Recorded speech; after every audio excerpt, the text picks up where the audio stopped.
Hi everyone, I'm just doing a quick video of the Cobra 2000 GTL SUPERSNAKE.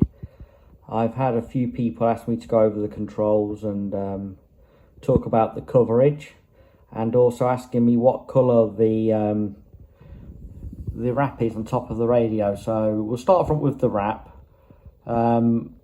These wraps obviously come in many colours, but I went for the military green colour. I think it suits the radio pretty well, so I'll give you a little bit of a side shot there on the top. To be honest, you can't even tell it's got a wrap on it. It's been done very well. Moving down to the radio side of things, obviously here we have our frequency display. We have the ability to use this as a clock as well. When you turn the radio, put it on standby mode, you can set the clock, and you can see that obviously we've painted those gold there, the little presets, and that's where you can also set the counter time and the alarm clock.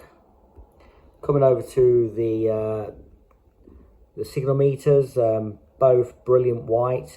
Actually on the video it looks a little bit creamy coloured, but it's not. In real life it's very white and very clear. So over here in the channel display window we have the modes, receive and transmit, and obviously the channel we're on at the moment, it says U55, but the actual camera doesn't like picking up the digits for some reason, so it actually says U55 in real life. Coming down to the switches here, they've been painted in emerald green with acrylic paint. So the first switch here, right on the far left, it's for the scan control. So we can actually put the squelch on, and it will scan up, and it will automatically start scanning there. Look, through the channels, until it picks something up, and then you can obviously scan down as well, which is the opposite direction, and scan off. So that's that function. We've got 10 jump, which is 10 jump, which basically allows you to jump up in 10 channels at a time. So it saves your channel changer for constantly turning it. So it just it saves you obviously a lot of time, but it also saves the channel changer from a lot of use. The next one would be the noise reduction on and off. That's quite self-explanatory. That's a noise blanker. The next one after that would be the nitros on and off. So you've probably seen me many times before using this. There's the nitro lights. That's on and off. I think you agree, looks very nice. So we'll turn those off. And then the last switch here on the far end is for your SWR, for checking the calibration of your aerial, and also at the bottom your modulation meter, which if you look on here, allows the meter to swing when you speak into the microphone, so you can see the audio is flying from the microphone into the radio. So going over the controls, we've got mic gain, volume squelch, RF gain and AM carrier, tone, treble and bass. Now this is quite good because I use the radio through these speakers here, which are vintage realistic speakers. They have a brilliant sound to them. They're only bookshelf speakers, but these are actually metal cabinets.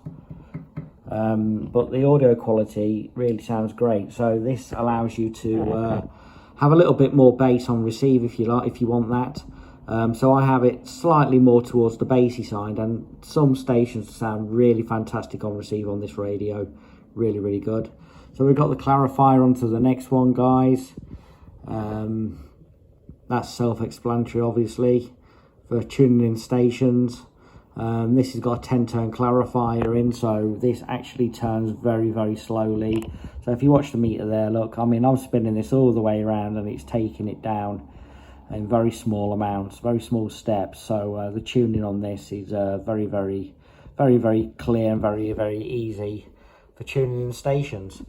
The next knob there on the far right is obviously the radio mode, USB, AM and LSB. Going over the radio itself, the radio has a vinyl cover on the front. This isn't the gloss vinyl, this is the white matte version.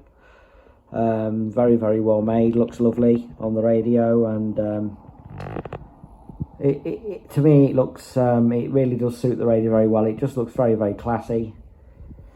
Going over the bottom here, we've got the power switch, your headphone, your headphone jack, basically, for a keyboard style headphone set, and then your auxiliary jack there. Again, going along the bottom, the same vinyl in white. So that's the radio, going over it quickly. So one more thing I will say, that this has got quite a large coverage on it. So we're actually, it goes all the way up to 28 meg. So I believe the top is 28,725 and the bottom is 26,725 or something like that. So it's got quite a large coverage. I spend a bit of time listening to 10 meters, so for me it works. There are other channel boards on the market made by Lescom as well that have different coverage, but I find this one one of the nicest ones, purely because I like listening to 10 meters. Not all the channel boards have the scan function, so it's the more larger boards that have the more expensive ones have the better features. So that's the one I always tend to go for. So there's a quick look at the radio again. This radio's had a black, the back of the radio's been sprayed black because when it was refurbished, it had a little tiny hole in the back. So Snake Radio Customs, they actually they gave me another back and resprayed it, and it looks really, really good. Original 1978 serial plate still on the back there, and we're just using at the moment the Cobra standard microphone, although it does also come with the modified microphone, which is an Static 636, which sounds very, very good at all as well. So thank you very much, guys. Thanks for popping in. Appreciate all the views on the channel. There's going to be more radios coming into the shack as well. We've just moved house, and this is the one that sits on my bench at the moment all the time. As you can appreciate, it's a stunning radio. So you know, it gets used quite frequently. Okay, guys, thanks a lot. All the best. 7 threes for now, and catch you down the line. Thank you very much. Bye for now.